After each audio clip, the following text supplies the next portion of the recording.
粉絲、各位朋友，歡迎大家嚟到鑽石租呢個頻道。Hello， 大家好啊！又係我鑽石租啊！喂，做哥。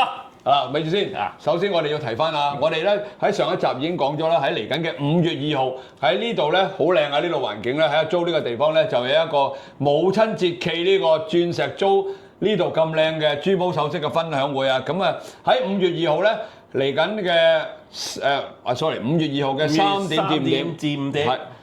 咁你大家係免費參加嘅，咁啊鑽石租咧就20個，係啦，20個名額就會 set up 到一啲珠寶鑽石啦，咁啊俾大家咧可以揀選啊，俾母親節啦，或者你唔買都得嘅，唔緊要嘅，係就一個分享會啦，介紹下啲珠寶啦、首飾啦、鑽石啦、耳環啦、珍珠啦、寶石啦嗰啲咁嘅知識俾大家。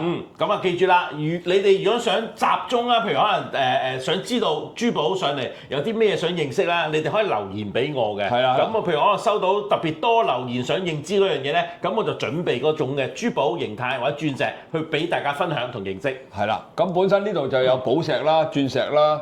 呢個珍珠啦、戒指啦、耳環啦、吊墜啦，乜都有啲啦嚇。咁亦都到時會有一啲珠寶設計師會預備定 standby 喺度啦。可以啊，係啦，咁鑑證師都可以。係啦，咁你哋有啲咩，甚至乎有啲珠寶首飾上嚟鑑證下又得，你上嚟問下，喂，我有啲舊嘅，而家點處理又得。係啦。總之關於珠寶鑽石嘅嘢，你哋都可以帶上嚟一齊去，或者你買到一隻鑽石，你驚佢係假嘅，咁都可以攞埋上嚟。係，我教你點樣睇佢真定假，都幾好玩嘅嚇，因為我都唔識。咁希望大家開開心心，又共聚嗰2個鐘啦。咁都係嗰句啦，嗱5月2號嗰日3點至5點鐘，咁你預先咧就揾小助手報名，名額得20位，到時有啲茶點俾大家去飲啦，同食一路飲就一路食就一路傾。好啊，好，大家開心啊。好啦，咁啊呢度講到唔係呢集，啱啱開錢就有。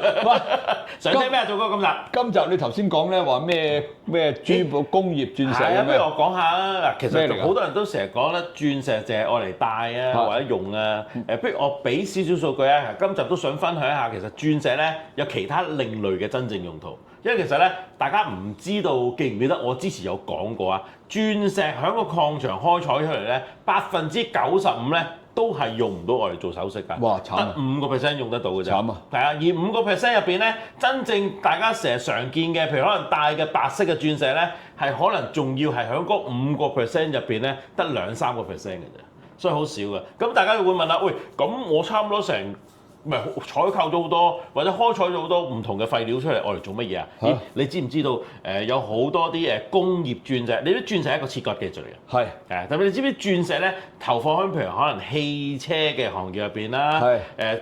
鑽石咧係一啲傳熱嘅導體，喺醫療設備入邊啦，喺一啲叫做譬如可能鐘錶行業入邊啦。嗱，佢唔一定係俾你見得到嘅華麗，但係咧佢喺入邊咧有嗰啲可功能性，甚至乎你知唔知喺地底咧鑽探咧都係揾鑽石去做？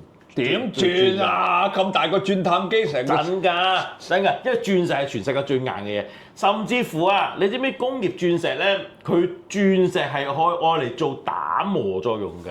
佢可以打磨任何嘢㗎。嗱，以我嘅認知，鑽石攞嚟切翻割鑽石，係啦，因為全世界最硬嘅天然物件就係鑽石。係啊，咁你要割開佢或者各方面打磨啊，或者點啊，要割咧，你就要用翻鑽石嚟割。冇錯。係啦，咁其他嗰啲雲石啊、咩石啊、花崗岩啊，好多嘢都係用鑽石去做切割。喂，我係諗下，我記得咧，以前有一隻嗰啲，我唔記得嗰啲咩切割啲乜嘢切割嘅用嘅嗰啲機啊。手揸住嘅，佢都話有鑽石成分藏咗喺度喎，係咪真㗎？有㗎，真㗎。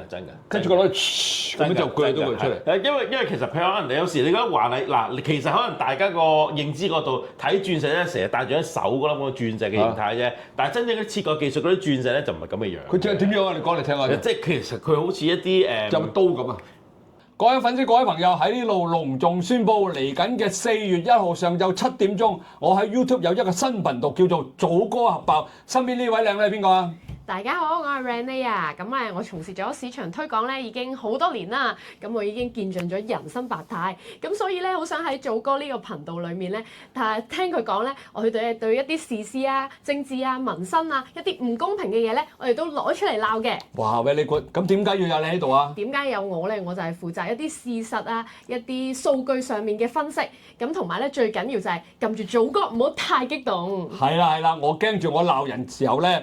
除咗粗口之外咧，我驚住我冚個頭埋牆啊！嗱，記住啦，嚟緊嘅4月1號上晝7點鐘，我嘅 YouTube 新頻道早歌核爆即將上線，希望大家咧支持我呢個新頻道啊！仲有支持我身邊呢位靚女 Renee，多多支持，4月1號見。4月1號見。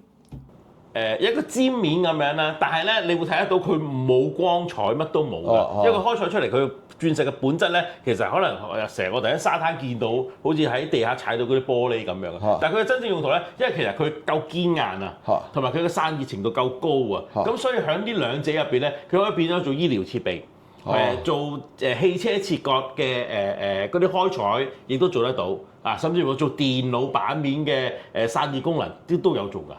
咪點先？咁你粒信鑽石係天然鑽石嚟㗎嘛？天然鑽石嚟㗎。咁你好啦，我哋話齋95%就攞嚟做呢啲工業用啦。但係佢咁細粒，咁樣點割啊？咁多粒，咁點？佢有啲唔同嘅 size 㗎嘛，甚至乎有啲鑽石開咗出嚟咧，佢個顏色唔係，佢嗰個 size 咧，普遍係可能大粒啲嘅。哦，係啊，咁佢形成得到佢可以做嗰個尖面切割嘅時候咧，佢有好多做開採切割咧，都係用嗰種鑽石。即係劃，好似把刀仔咁樣劃就切咁樣。咁所以其實我自己都唔知㗎，因為我自己做珠寶做鑽石咧，成日都會去留意啊。咁其實知道嗰個數據嘅鑽石稀有性，但係咁成日都調翻轉頭諗啦，咁開採太大量嘅鑽石出嚟愛嚟做乜咧？原來你會留意啊！嗱，你去上網 search 有10大行業去講關於鑽石嘅切割究竟可以做得到啲咩？因為其實佢係一個散熱功能好強嘅一種半導體嚟㗎。咁所以其實因為鑽石可以做得到咧，幫佢做散熱嘅功能。咁啊，所以大家會知道，原來鑽石唔一定係淨係華麗嘅喎，工業方面咧，鑽石亦都有一個大量去用嘅喎。咁所以大家會知道喺世界上面，鑽石除咗靚之外咧，原來我哋日常生活咧，大家其實睇唔到，但係其實已經係用緊呢樣嘢嘅。咁樣會唔會特別貴咧？如果咁你用咗嗰啲鑽石嚟做呢個，咁我相信工業上邊咧就會特別貴嘅，但係相信喺呢個開採，因為呢啲礦物可能會比較多。變相就應該就唔會話特別太貴咯。喂，其實咧，咁你既然有呢啲咁嘅數據啦，你頭先有講啦，95% 開採出嚟嘅鑽石有95% 就攞咗做工業用啦。係啊。其實我想問咧，不如順帶一問啫。好啊。其實而家每年咧個鑽石嘅，即係能夠成為鑽石嘅嗰個開採量啊，有幾多啊？有冇一噸？有冇一噸啊？全世界應該就冇咯。你知唔知嗱？我逐個顏色去話俾大家聽啊。譬如我成日講粉紅色鑽石啊，咁頭先我講95%入邊得5% 用得到啊，而嗰5% 入邊咧，大致上有差唔多成90% 啦，都係一啲深啡色啊、黑色啊、可能微黃色啊、深黃色啊咁樣嘅鑽石嚟㗎。而頭先我講，譬如可能白色又好、粉紅色又好、藍色又好啦，佢係響10000卡嘅鑽石入邊先得個0.03嘅，即係其實一年入邊可能你儲埋埋。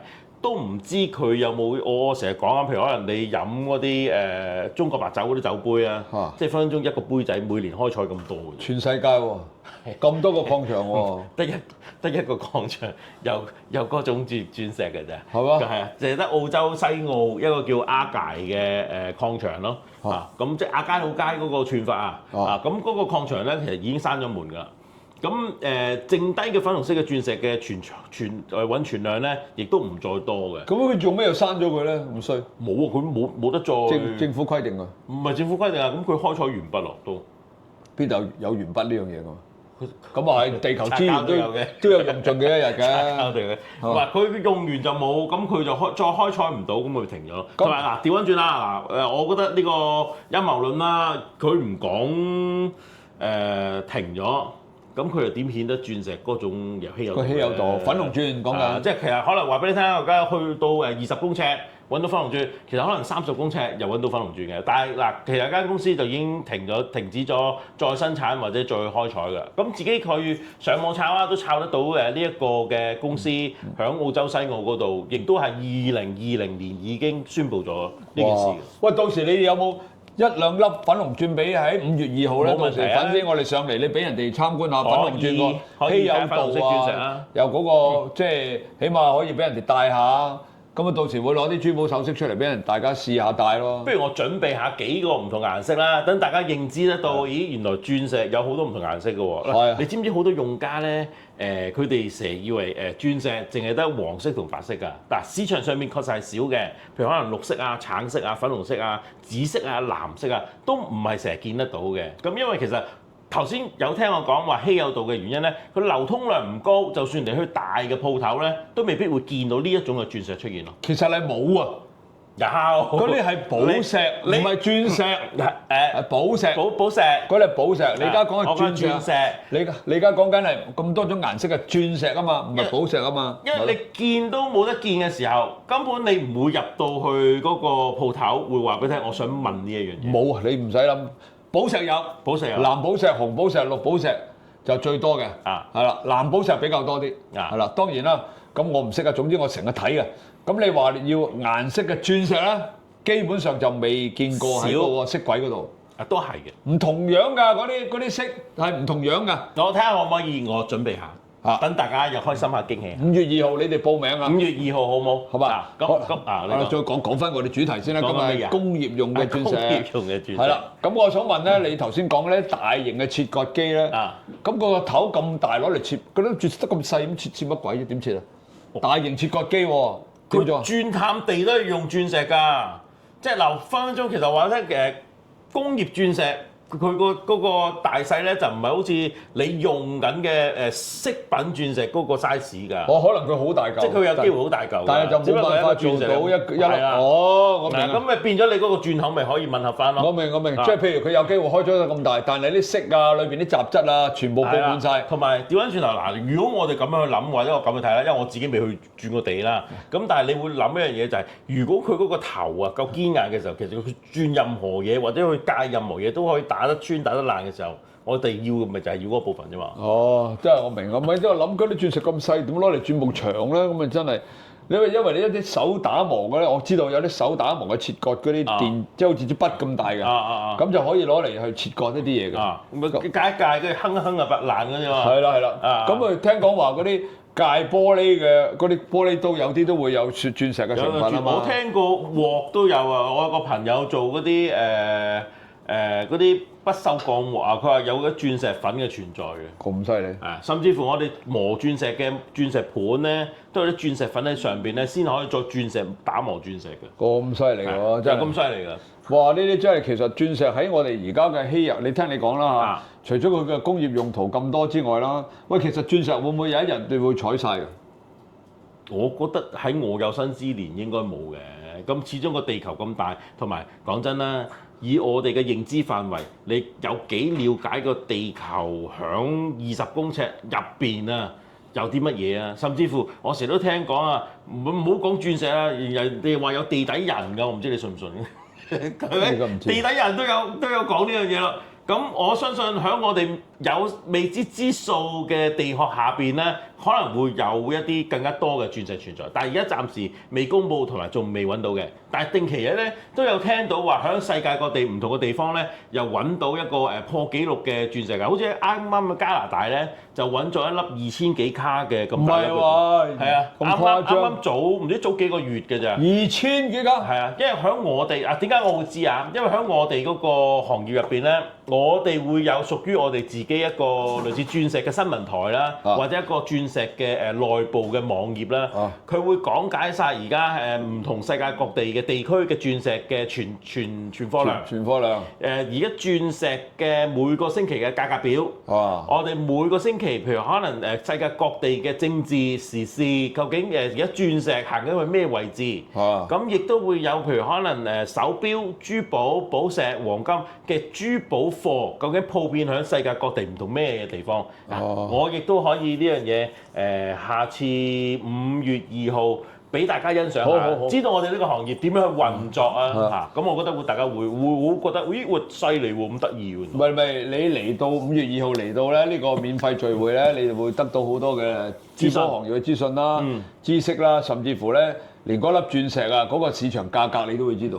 喂，點啊？有啲乜新嘢？可以上嚟大家睇鑽石，影下相，擺去公眾平台開心下，因為我覺得有時譬如冇所謂㗎你用一個專業角度啊去睇鑽石啊，或者影相留個紀念啊，都幾開心嘅樣嘢。唔緊要嘅嗱，咁樣揾小助手登記咗先啊。咁啊不過我哋自己啲粉絲咧，通常我哋嗰扎都搏命報名㗎啦。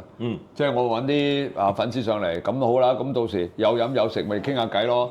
仲有你哋頭先講咗啦，有啲舊首飾、舊珠寶都可以攞埋上嚟。你有啲認為佢真啊假啊，或者各樣嘢嘅又可以攞上嚟。咁你自己保管你自己財物啦。到時唔好嗌啊！記得有啲咩問題隨便問下。不過咁樣呢個唔緊要，咁多支閉路電視咧就唔使擔心嘅，好嘛？冇錯，呢集差唔多啦。咁快差唔多。好啦，講多2集啦，大佬啊，仲要下場啊，真係。OK。咁你記住啦，5月2號啊，同小助手登記，小助手係咪呢度啊？小助手呢度下底呢度，佢哋知㗎啦，佢知啦。記住點讚、收藏、轉發啦！記住我哋呢個係鑽石租呢個頻道，拜拜。拜拜。